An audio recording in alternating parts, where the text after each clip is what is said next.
Hello and welcome to this wonderful presentation with Ruchika Israni. Uh, Ruchika is an AI leader at Deloitte, based out of Canada, and with her extensive product management experience, she's presently focused on developing internal AI products. Um, I'm just going to keep the introduction a little short because she's prepared a little bit more information on her background and sort of the projects that she's working on. It's a pleasure to have you, Ruchika. Yeah, so excited to be here, and kudos to Walk-In for bringing this community together and a space for us to learn and share from each other. So really appreciate that introduction there, Walk-In, and welcome everyone to the session today. And so excited to be here y'all, with y'all today. We have actually referred to this topic throughout the symposium. I have heard about, folks talking about ethical AI and trustworthy AI. So, my goal today in the next 30 minutes or so would be to talk through how to build responsible AI and also talk about the core principles and also give you some practical examples on each of the pillars of the framework. So, I'm going to share a little bit about me first. So, I have 15 years of experience in both US and Canada in AI and tech leadership. I currently lead the Artificial Intelligence Center of Excellence at Deloitte, Canada. I am a pioneer in rolling out the responsible AI framework and MLOps framework implementation. Outside of Deloitte, I'm a co founder for the AI Product Management Study Group, and I'm also the education lead for the Women in AI Canada chapter. Overall, my expertise is in responsible AI, MLOps, and AI product management. And in terms of my background, I do have a software development background. I have been working on technical delivery as well and team leadership as well as my background. Overall, I'm passionate advocate about ethical AI and also diversity in tech. So, with that introduction, we will look at the agenda of how the next 30 minutes are going to look like. So we'll look at why should we care about responsible AI overall, right? Why this topic is important. Doesn't matter where we are with our journey, whether we are in the AI field or not. We'll look at the overall responsible AI framework, and then we'll dive into each of the pillars. We will look at the core principles, and then I promise to give you some practical examples of those principles, and then we'll dive into the discussion and Q&A. All right. So why should we care about this topic? Um, Here on the slide, you will see some snippets about some headlines, which is essentially talking about the impact of AI on society in general. And if we look at the top left here, it talks about Sam Altman and Bill Gates weighing AI risks in the election year. 2024, as we know, is an election year. About 50 plus democracies are either have completed elections or are going to the polls.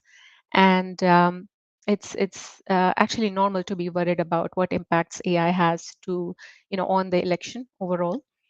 Then, if you look at the second, item here, right when the Ukraine-Russia war had begun, there was a deepfake video of Ukrainian President Zelensky that was going viral, and the video said that Zelensky conceding defeat to Russia, and at that point in time, it was quickly determined that this is the deepfake video; it's not real, and it was taken down.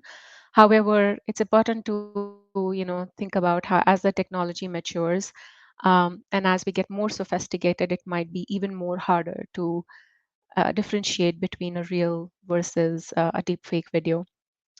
And then on the bottom right here, you can see about talking about generative AI biases. And then we look at some of the insurance AI discrimination, which was real news in New York. There's a lot of items here about surveillance, privacy, and then on the top right, you can see one of the top scientists talking about existential risk of AI overall. So the bottom line. I feel that AI will be impacting our professional and personal life, if not already. When we go to get mortgage, AI will be making decisions for us in healthcare. AI will be assisting doctors to detect, diseases. So that is the reason why I'm so passionate about this topic, and I feel everyone should care about building responsible AI. So I'm going to move to the next slide. This is Deloitte's trustworthy AI framework, and you may see this framework referred to in many different names. Google and Microsoft call it responsible AI. Some companies also call us ethical AI. Um, the core principles, more or less, are the same. So if you look at this framework specifically, which we are going to break it down, we have privacy, transparency and explainability, fairness and impartiality, responsibility, which is more so social responsibility. We have accountability, robustness and reliability, and then safety and security. So we are going to break down each of the pillars here and look at some practical examples as well. So now if we look at privacy, what is really privacy, right? So the privacy is the user privacy is respected, and the user data is not stored beyond its intended and stated use, and the users are also have the complete control of opting in and out and sharing their data. um, so here, if you look at the right side, there was a survey that was done by the International Association of Privacy Professionals, and the consumers really care about their data privacy, right? And they want more control. They determined that 68% of the users surveyed, they really care about their privacy. Now if we look at the core principles to ensure privacy, the first one is the data sensitivity, right? So what type of data we are dealing with, that's the first question we ask always, right? Our privacy professionals, they determine the data sensitivity in usually 4 or 5 different ways. There is public data, so if there is something like a weather data that's publicly available, then we have sensitive data, so social media profiles or browsing history. Then we have confidential data, which might be company trade secrets or intellectual property.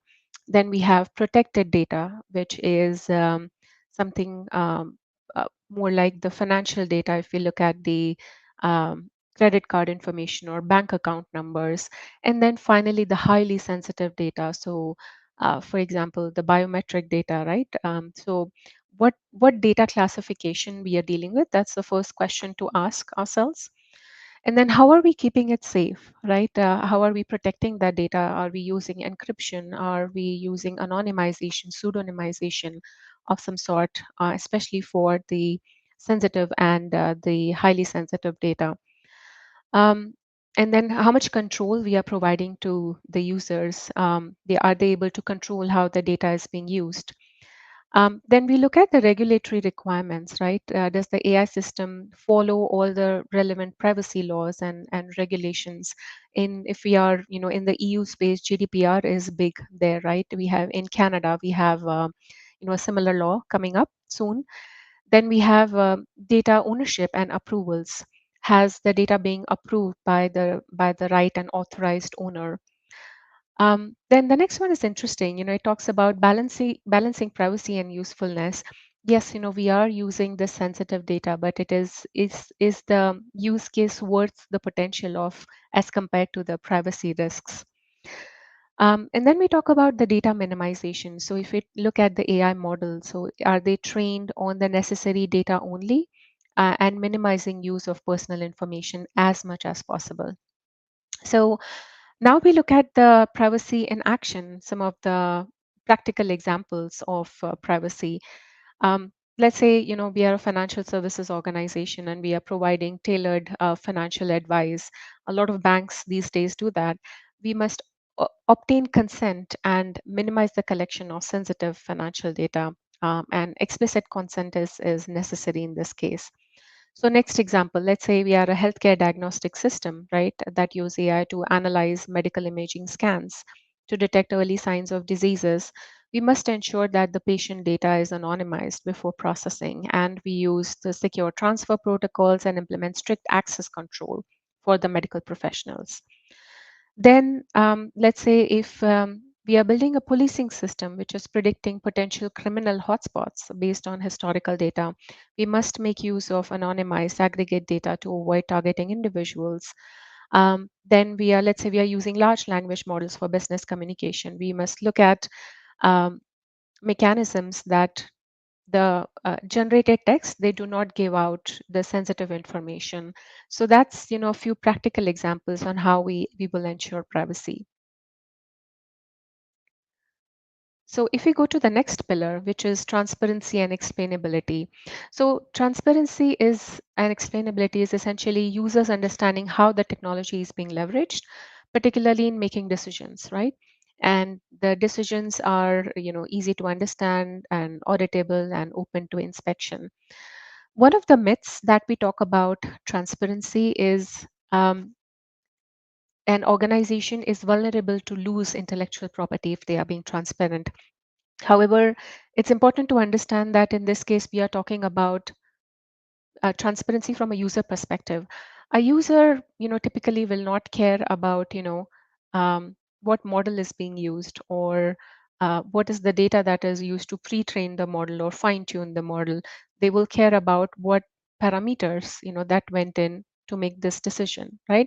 So that is, a big myth overall. We don't have to make the a lot of our IP public, but we have to give enough information to the user so that they understand on a high level on what parameters was used to make a decision. So now if we look at the core principles to ensure transparency, the first one is stakeholder understanding. So do the stakeholders understand the technical and the functional design of the system? Is the documentation accessible, and all of the specific design decisions are documented appropriately and they are accessible. Now, are the expected inputs and outputs clearly defined and documented, and are the outputs usable and understandable? Now, different stakeholder groups may have different needs in terms of transparency. So are there any specific groups that need more details about the AI systems? Do they need to understand the system well enough to use and trust it, right? And then if you look at transparency versus security, um, before making before making the decision points public, have the security experts being consulted to ensure that transparency doesn't compromise security. And then lastly, an AI generated content should clearly indicate where the content is AI generated. Now, if we look at the transparency in action, let's say we talk about a self-driving car, it should clearly log its decision making factors. So for example, the obstacles, traffic patterns when changing lanes. And in case of any incidents, this log should be reviewable in case something happens. And then social media platform, let's say when they use AI for content moderation, they should provide clear explanations for the flagged content. And this transparency, then it will make sure that it prevents any arbitrary censorship. And then let's say if a company is utilizing an AI in their hiring process, it should clearly communicate the reasons for its selections, allowing the hiring managers to understand and explain the decision-making process overall. And then a Gen AI assistant should clearly communicate its limitations and in its potential for errors to the users. And a lot of times we see that when we use any of our large language model, we always see that disclaimer at the very end, right? Okay, so then we move to fairness. So for the definition of fairness is the technology is designed and operated inclusively in an aim for equitable application, access, and outcomes. And fairness and bias is something that is really talked about when we talk about AI and Gen AI in general. Um, so here I want to start with, this is a study that was done in 2018, and um, the algorithms that were used by IBM and Facebook, they were more clearly able to identify the genders when the picture was of white male. However, if it was anything other than the white male, it had trouble identifying the gender of an individual. So this was a paper published in 2018, and even if we look at it today, um, there is a lot of discussion and talk about how do we ensure fairness, especially in the Gen AI world. So now let's look at the core principles to ensure fairness, starting with the data quality. Are we ensuring that the training data is diverse and unbiased? Do we have any data gaps? And if so, how do we fix it? Have we fixed it?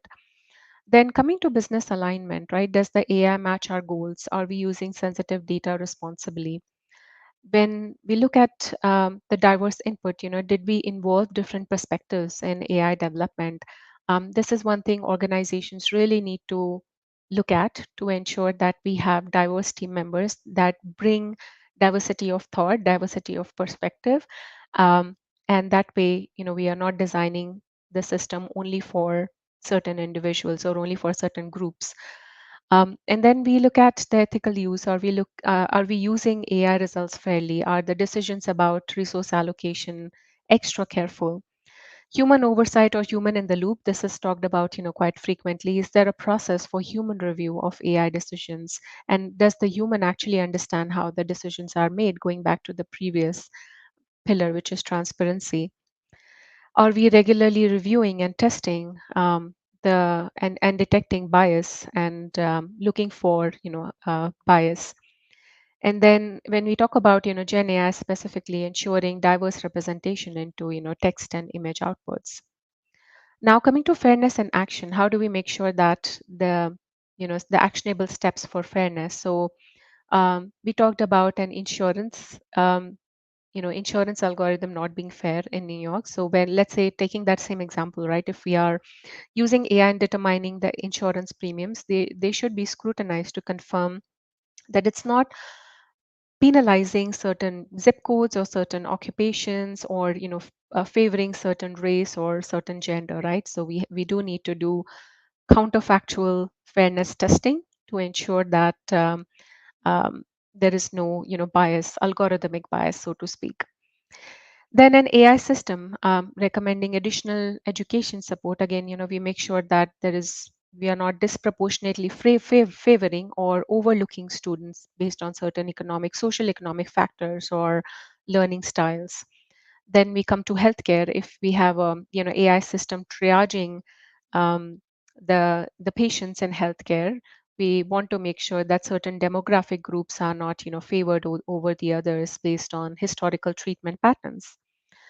Then, if we are looking at Gen AI to create marketing content, we should regularly audit it to make sure we are not perpetuating any stereotypes or unfair representation across different demographics. Fairness is a big topic, and each of the pillars is, in fact, a huge topic in itself, right? So I'm trying to give you a balanced overview about the core principles and actionable steps. So now if we go to the next one, if we go to the next slide, which is responsible. So this is more so social responsibility. We should create technology that operates in a socially responsible manner. And some of the stats here are fairly interesting.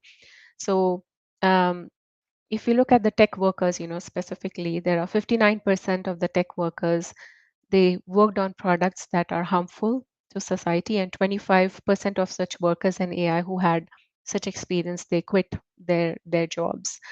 So core principles to ensure social responsibility. One is impact analysis to evaluate any potential negative consequences of AI solution. Then, when we talk about social responsibility, definitely we talk about sustainability, considering the environmental impact of the AI development and deployment, how much electricity it consumes, the data centers consume, and so on. Inclusive design, and this is again to make sure that the AI is accessible and beneficial to diverse populations. Then continuous assessment, which goes without saying, to regularly evaluate the AI systems for evolving societal impacts and ethical concerns.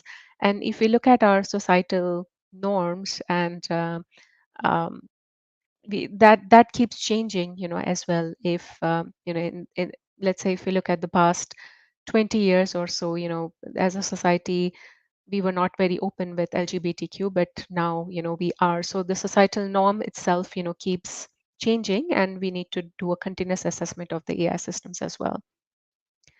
System traceability. So to ensure decision-making processes are traceable and comprehensible.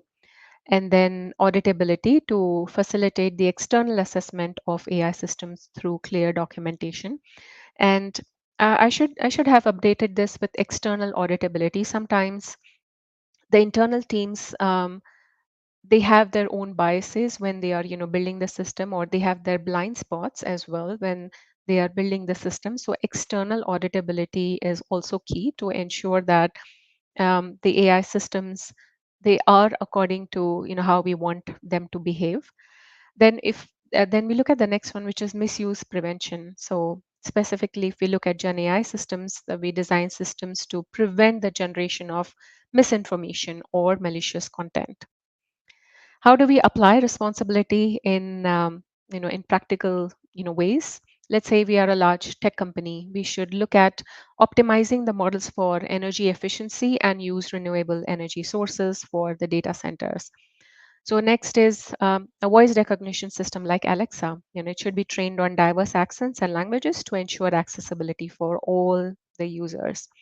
Then again, a tech company who is looking at automating their customer support solution should consider clear protocols to estimate complex queries to human representatives, so the human in the loop aspect there. A Gen AI chatbot should have safeguards to prevent generation of harmful and illegal content. And then an AI powered content creation should have features to encourage users to fact check the generated information. So that's more or less the social responsibility aspect. Now we move on to the accountability aspect. So um, when we talk about accountability, we need to think about whether or not the policies are in place to determine who is responsible for the decisions that is being made with the use of technology. So I'm going to reference the right side picture for a little bit, and my apologies, it's a tad bit small here on the screen. It actually talks about the different layers in Gen AI architecture, in a reference Gen AI architecture. So there is a data layer, there is a compute layer, then there is foundational layer, there is host layer, application layer, and then there is the application user, right? So there are so many different layers of the onion, so to speak, and where does the accountability lie, right? That is the question gets even more complex and layered when we talk about generative AI per se. So if you look at the core principles to ensure accountability, the first one is to establish a governance framework to have policies delineating responsibilities across the different, across the AI lifecycle overall. Then, of course, comes regulatory compliance to ensure that we have all the approvals and the permissions for AI deployment. Then is the continuous oversight. Um, as compared to a normal software product, when we deploy an AI product, we require an ongoing monitoring because the AI model usually continuously learns from the real world data. So we need to, assign clear roles for ongoing monitoring and updating of the AI outputs. Then comes the incident response protocol. In case something goes wrong with the AI system, how will we handle failure, or how will we handle unintended consequence? So that protocol needs to be thought through, and it shouldn't be an afterthought, so to speak. And then a liability framework. So again, any AI related errors or harms, who will take responsibility, and how should we communicate that? Accountability in action, going back to the social media example where we are flagging content.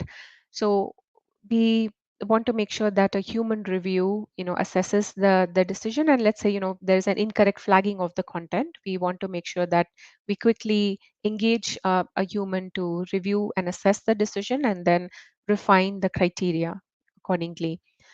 um, and then if a customer service AI chatbot provides incorrect information to the customer, the support team again quickly intervenes and correct the information. There was a chatbot lawsuit which was in one of the Canadian airlines, and the chatbot provided incorrect information, to the person, and the person actually ended up, winning the lawsuit there. In an event of a security breach, an AI-powered data management system comprising confidential information, the human in the loop must be promptly identified and engaged to resolve the incident.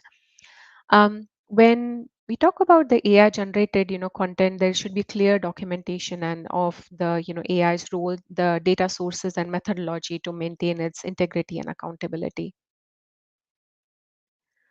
So we move on to the next one, which is robustness and reliability.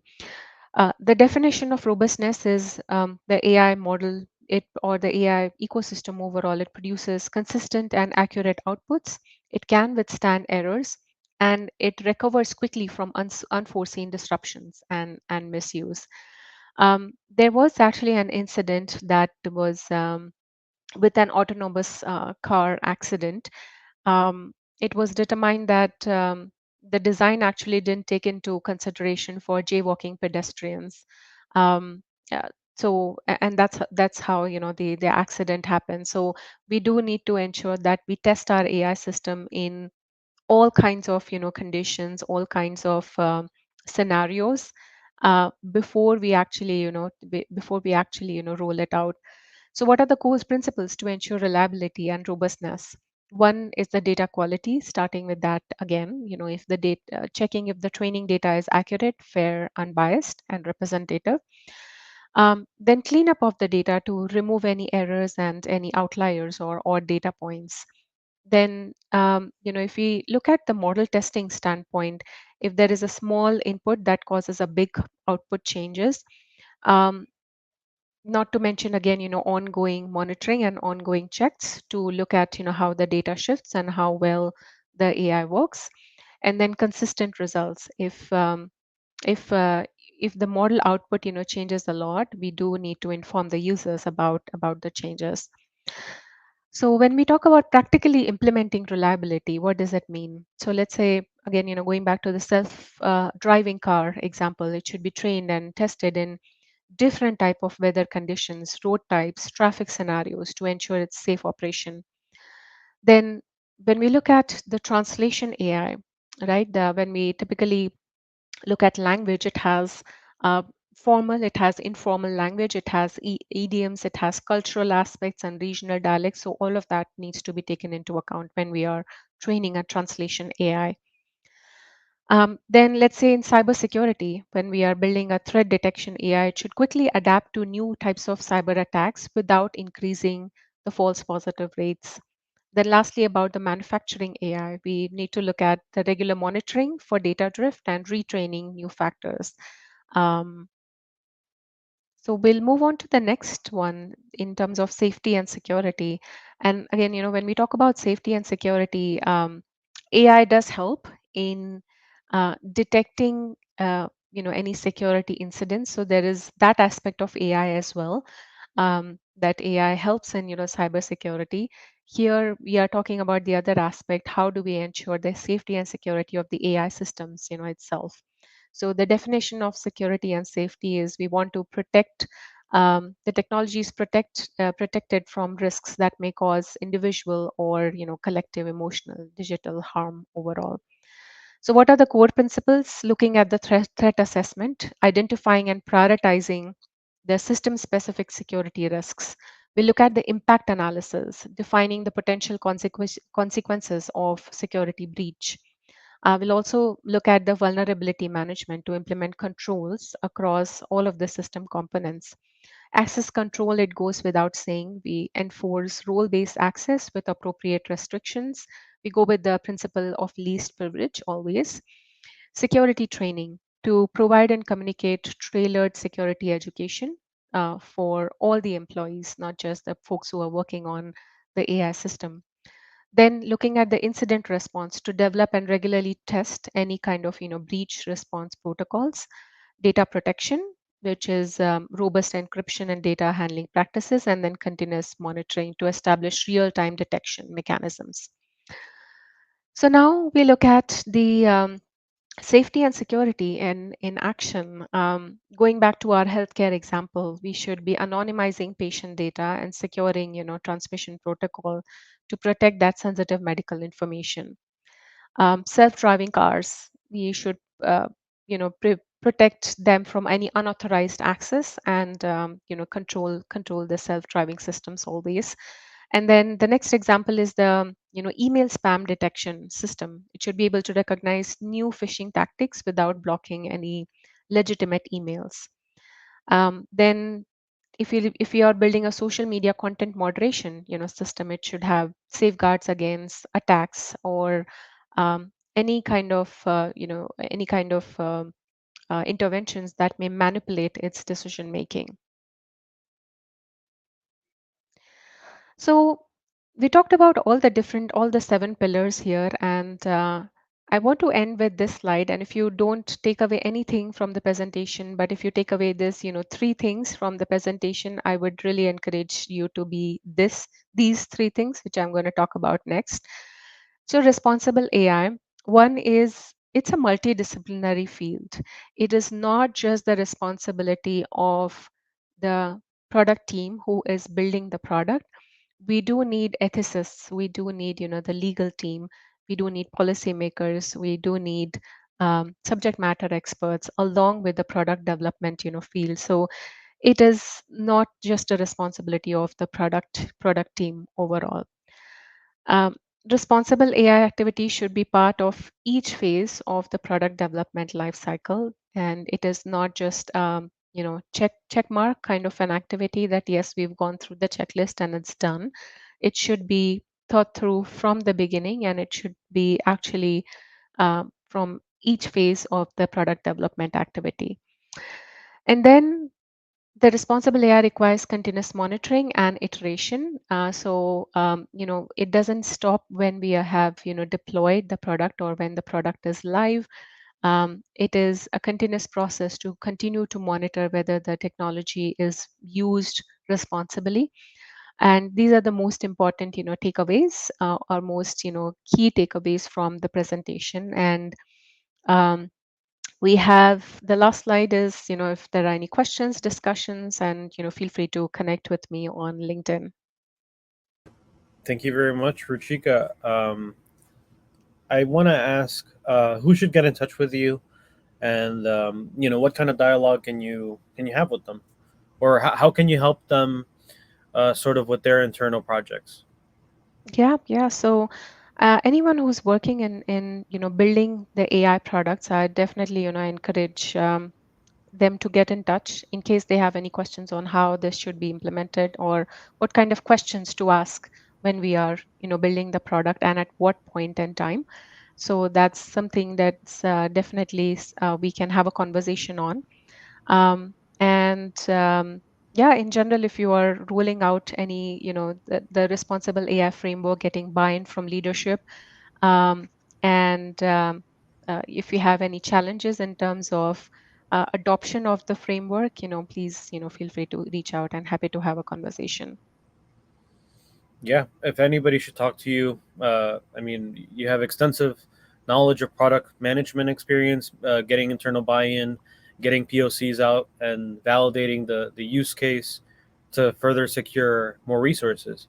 So makes perfect sense for people to reach out to you if they want to execute some sort of strategy in a small level, or even larger, right? Like you're doing internal tooling, but I'm sure you've managed larger projects internally as well. Yeah, yeah, absolutely. The framework that I have implemented, that is actually for not just internal, that is for the external use as well. So yeah, happy to chat with anyone who has any questions on the topic. I know we are a bit over time, but I really appreciate everyone's time and attention.